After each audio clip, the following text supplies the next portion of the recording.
Every fight I come into, I'm always confident, and I'm gonna stay that way. So your confidence was it a situation that your confidence was always there, or my confidence always stayed there. I never stopped believing in myself, and that's the most important thing to any fighter. When you stop believing in yourself, you might as well retire and give up. There's no quitting me. how do you feel about the people who were questioning your decision? Don't care about what the people say. Don't care about what they think, or question my decisions, or none of that.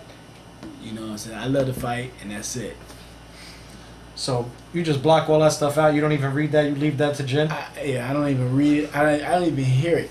I don't even. Sometimes I don't even know who's fighting or what's fighting, what's going on. I just do my thing. You know, I go to the gym, work out if I have, work out when I need to, and do what I gotta do. My mission is to be the best out there, and that's it. Shane just touched the deck of cards that we waxed him with, in case y'all missed that. That's what his hand was doing. He reached for the deck of cards that we waxed him with, okay? They don't care. They do care. They do care. I spoke with Judd recently at Foxwoods. I asked him, what are the chances that Gary Shaw Promotions, your current promoter who has one fight left with you, is going to promote your next fight after November 20th? He basically insinuated it's highly unlikely. Can you reiterate to us and tell us why you concur with Judd, or if you concur with Judd? I mean, give us the lowdown on that. Well, yeah, it's not likely that Gary will be working with us again.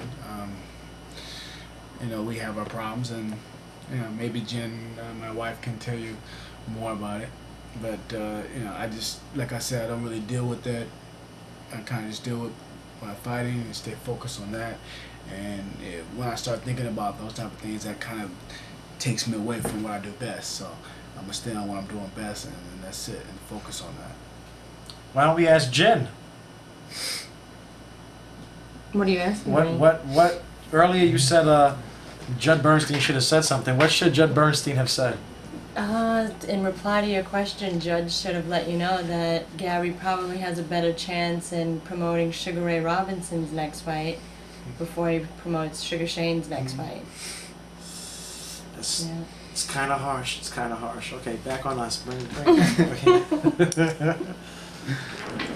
Before the Winky Wright fight in March, there was a lot of talk that the Felix Trinidad-Shane Mosley fight was virtually a done deal. Obviously, now we're looking at a Winky rematch, so that never happened. But providing you're successful against Winky in the rematch on November 20th, where does Tito Trinidad fit into the Shane Mosley mix? Well, first of all, the Tito was not really a done deal. It was kind of like a shake saying that, considering I win the fight, that we will do the next fight. The deal wasn't done on our part. Maybe there was other people working around trying to make the deal happen, but we wasn't. We were unaware of the negotiations going on. So we didn't know anything about the negotiations. So it wasn't a done deal. It was just agreed that it was an option. It was an option that I will fight him, the next fight. So with Winky, you gotta repeat the question because now I'm all lost. About the Trinidad. Where does Trinidad fit into the Shane Mosley mix? Trinidad. I mean, considering he gets past Mayorga, hopefully we can do a fight, and after this next fight, be a good match. Before Mayorga lost to Cory Spinks, it was going to be Mayorga Mosley.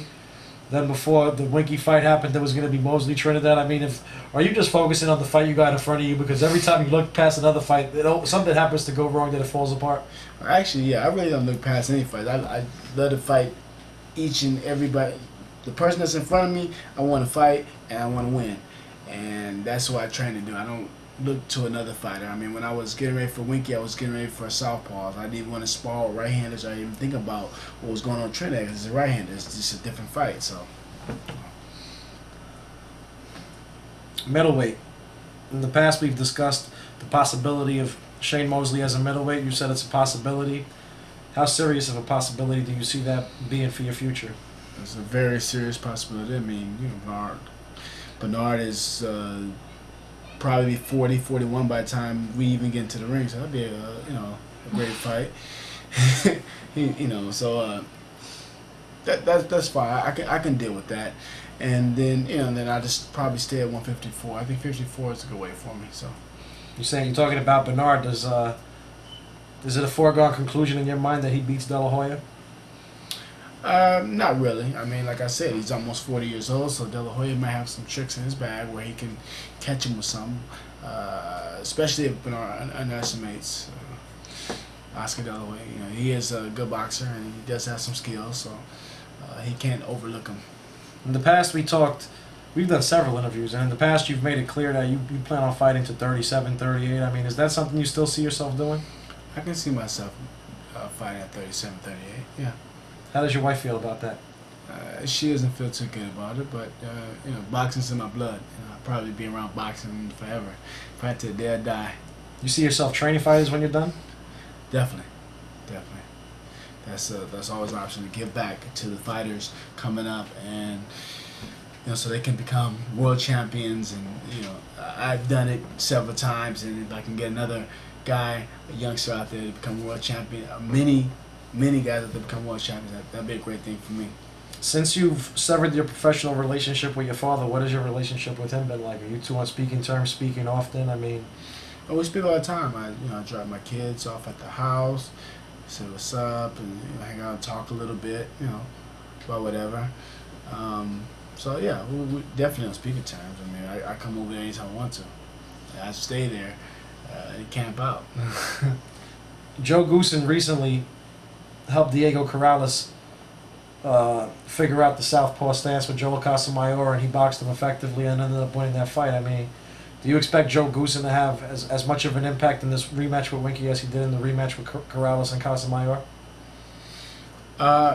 Yeah, I think that Joe's going to do a pretty good job. He's a technical trainer, and I think that we'll work good together. Winky Wright was the aggressor for much of the first fight. In this November 20th rematch, can we expect the roles to be reversed? Do you come out plan on being as aggressive as you were in the rematch against De La Hoya, where you were clearly the aggressor throughout? I'll definitely be aggressive for the next fight with Winky, but how I fight, that'd just be the plan that me and Joe go over. You playing footsies with me? Oh. She's like touching me on her toes. Give me a second. I'm trying to remember all the questions because the other interview was good, man. Shane's not going to be doing any interviews once he goes into training. You might want to state that. Oh. Shane's not going to be doing any interviews once he goes into training. Jen said we might want to state that, so that puts a capital E on this one for the exclusive. Yeah, probably not with Mike's boxing. So you can edit that right now. So, or not edit, but you can put that out there that, yeah, Max Boxing. Well, I think. Well, I like Mike Katz. Well, Mike Katz might get the. If Max Boxing sends out. Max Boxing sends out. Mike Katz. I'm getting Mike and Max together. Yeah. Yeah. Mike and Max. Yeah. Max Boxing. Max Boxing. Yeah. Oh, the hostility towards our competitors hurts my feelings because they're such wonderful people. Boxing needs them. Yeah. Before the whole rematch with Winky got finalized, there was talks about you possibly Don King Productions. You guys had meetings where the discussions looked good, and then Jeb Bernstein and Don King got into the screaming matches that brought the negotiations to a halt. Is Shane Mosley, or the Shane Mosley Don King discussion, something you expect to resurface and rekindle, or is that a dead issue? I don't know. I mean, we have to see what options are out there and what Don has to offer for the fights coming up. You never know. In boxing, you never know what's going to happen. For Don, there's always an open door. I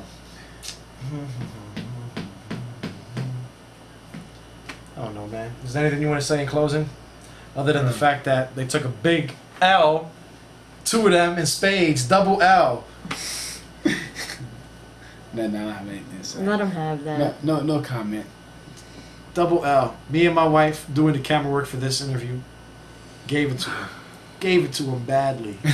Badly. It wasn't even close. They got stuck. Oh please, yes, it was close. You cheated and monkeyed out. Yeah, there's a lot of different technicalities on the game, but it's okay though. You played for 4 years. And my wife ain't played for 4 years. That's right. Thank you. Tiffany.